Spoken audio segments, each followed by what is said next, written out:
तृतीयोऽध्यायः महिषासुरवधः। ॐ ऋषिरुवाच निहन्यमानं तत्सैन्यम् अवलोक्य महासुरः सेनानीश्चिक्षुरः कोपात् ययौ योद्धुम् अथाम्बिकां स देवीं शरवर्षेण ववर्ष समरे सुरः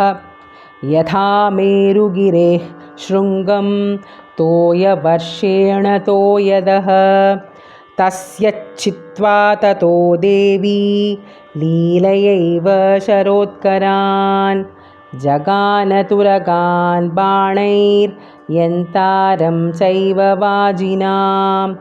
चिच्छेद च धनुः सद्यो ध्वजं चातिसमुच्छ्रितं विव्याध चैव गात्रेषु छिन्नधन्वानमाशुगैः सच्छिन्नधन्वा विरथो हताश्वो हतसारथिः अभ्यधावत तां देवीं खड्गचर्मधरोऽसुरः सिंहमाहत्य खड्गेन तीक्ष्णधारेण मूर्धनि आजगानभुजे सव्ये देवीम् अप्यतिवेगवान् तस्याः खड्गो भुजं प्राप्य पफालनृपनन्दन ततो जग्राह शूलं स कोपात् अरुणलोचनः चिक्षेप च ततस्तत्तु भद्रकाल्यां महासुरः जाज्वल्यमानं तेजोभिरविबिम्बम् इवाम्बरात् दृष्ट्वा तदा पतच्छूलं देवी शूलम् अमुञ्चत तच्छूलं शतधा तेन नीतं स च महासुरः हते तस्मिन् महावीर्ये महिषस्य चमूपतौ आजगामगजारूढश्चामरस्त्रिदशार्दनः सोऽपि शक्तिं मुमोचाथ देव्यास्ताम् अम्बिकादृतं हुङ्काराभिहतां भूमौ पातयामास निष्प्रभां भग्नां शक्तिं निपतितां दृष्ट्वा क्रोधसमन्वितः चिक्षेप चामरः शूलं बाणैस्तदपि साञ्चिनत् ततः सिंहः समुत्पत्य गजकुम्भान्तरे स्थितः बाहुयुद्धेन युयुधे तेनोश्चैस्त्रिदशारिणा युध्यमानौ ततस्तौ तु तस्मान्नागान् महीं गतौ युयुधातेति संरब्धौ प्रहारैरतिदारुणैः ततो वेगात् कमुत्पत्य निपत्य च मृगारिणा करप्रहारेण शिरश्चामरस्य पृथक् कृतम् उदग्रश्च रणे देव्या शिलावृक्षादिभिर्हतः दन्तमुष्टितलैश्चैव कराळश्च निपातितः देवी क्रुद्धा गतापातैश्चूर्णयामास चोद्धतं वाष्कलं भिन्दिपालेन बाणैस्ताम्रं तथान्धकम् उग्रास्यम् उग्रवीर्यं च तथैव च महाहनुम् त्रिनेत्रा च त्रिशूलेन जगान परमेश्वरी बिडालस्यासिना कायात् पातयामास वैशिरः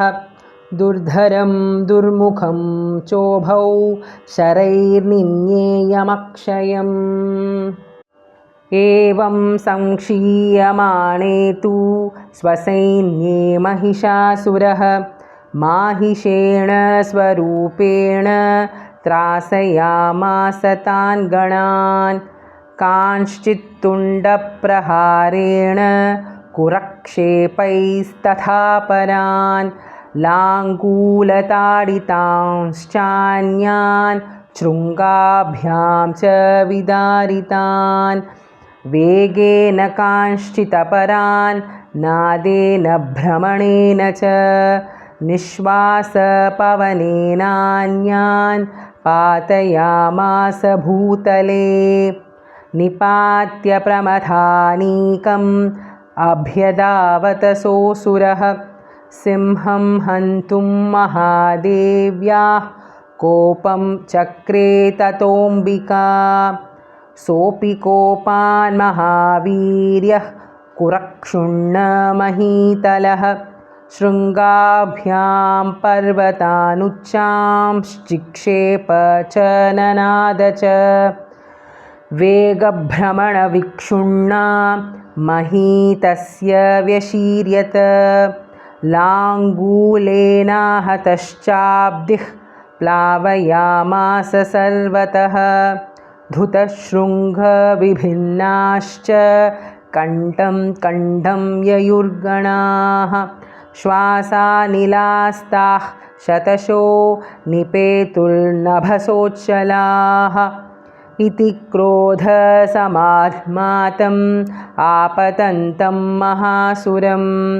दृष्ट्वा सा चण्डिका कोपं तद्वधाय तदाकरोत् सा क्षिप्त्वा तस्य वैपाशं तं बबन्ध महासुरं तत्याजमाहिषं रूपं सोऽपि बद्धो महामृधे ततः सिंहोऽभवत् सद्यो यावत् तस्याम्बिका शिरः चिनत्ति तावत् पुरुषः खड्गपाणिरदृश्यत तत एवाशु पुरुषं देवी चिच्छेदसायकैः तं खड्गचर्मणा सार्धं ततः सोऽभून्महागजः करेण च महासिंहं तं चकर्ष जगर्ज च कर्षतस्तु करं देवी खड्गेन निरकृन्तत ततो महासुरो भूयो माहिषं वपुरास्थितः तथैव क्षोभयामास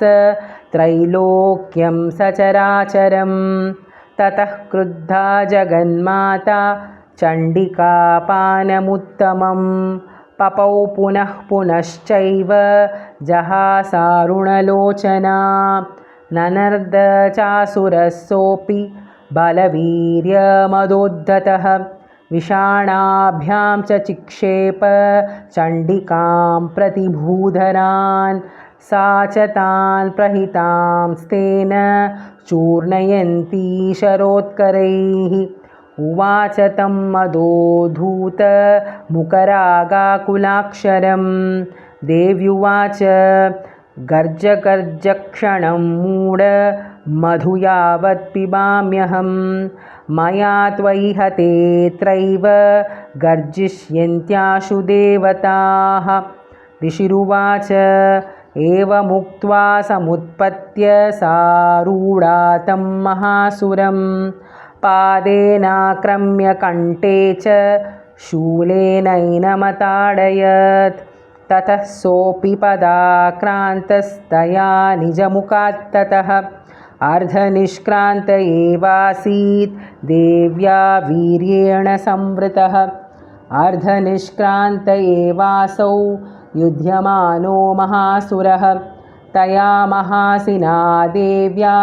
शिरश्चित्वा निपातितः ततो हाहाकृतं सर्वं दैत्यसैन्यं ननाशतत् प्रहर्षं च परं जग्मुः सकला देवतागणाः